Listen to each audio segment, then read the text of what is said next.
না আসলে এরা হকার উচ্ছেদের নিয়েই একটা ভাঙাচোরা নিয়ে আমাদের ডেপুটেশন একটা দিয়েছে।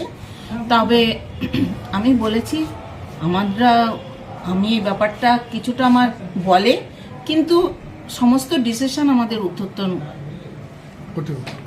বিজেপি জেলা সভাপতি বলল পরিষ্কার পুনর্বাসন একই সঙ্গে যাতে হকার উচ্ছেদ না হয়। আপনি এই ব্যাপারে সরাসরি প্রশাসনিক কর্তাদের কাছে দরবার করবেন। এই বিষয়টা উনি যেটা বললেন সেটার সাপেক্ষেই আপনি বলুন যে আপনি কিরকম ধরনের দরবার করবেন।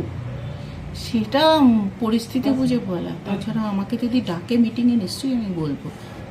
কি মানে হকার উচ্ছেদ যাতে না হয়, তাই তো? মানে আপনি কি উচ্ছেদ বিরোধী? ঊর্ধ্বতন যেটা ভাববে সেটা করবে। আমার বিরোধী কি, আমি ভালো কি খারাপ সেটা আমি বলতে পারি না, না, আমার ডিসিশন তারা শুনবে। বিজেপির প্রতিনিধি বললেন যে আপনি ওরা তো তাদের অনেক কাছে কিছুই প্রকাশ বলবে। করেছেন না। যে আপনি উচ্ছেদ বিরোধী। ডেপুটেশন যেটা দিয়ে গেছে আমি অ্যাকসেপ্ট করেছি, নিয়ে রেখেছি, পরে আমি চিন্তা ভাবনা করব। কৃষ্ণনগর উত্তরে অন্যতম লড়াকু নেতা সুকুমার চাকি মহাশয়।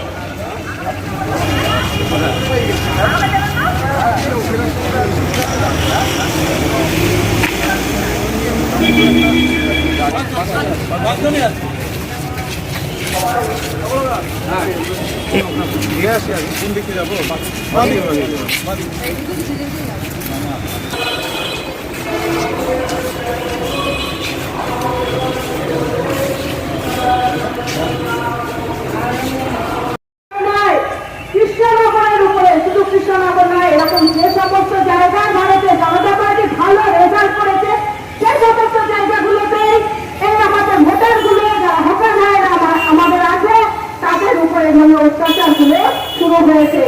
এটা কোন ধরনের প্রহসন? এটা কি ওই নির্বাচনে রেজাল্টের প্রশ্নটা থাকলে তার উত্তর দেবে?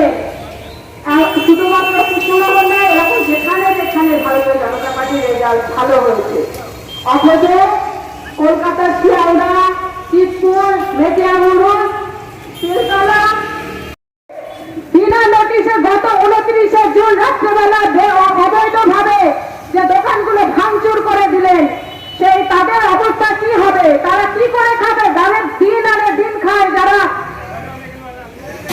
এক পয়সার এক বেলা ইনকাম না করলে তাদের খাওয়া জুটবে না, তাদের ছেলে মেয়ের লেখাপড়া জুটবে না, তাদের কি বাঁচার অধিকার নেই? মাননীয়, এটা কোন ধরনের প্রহসন?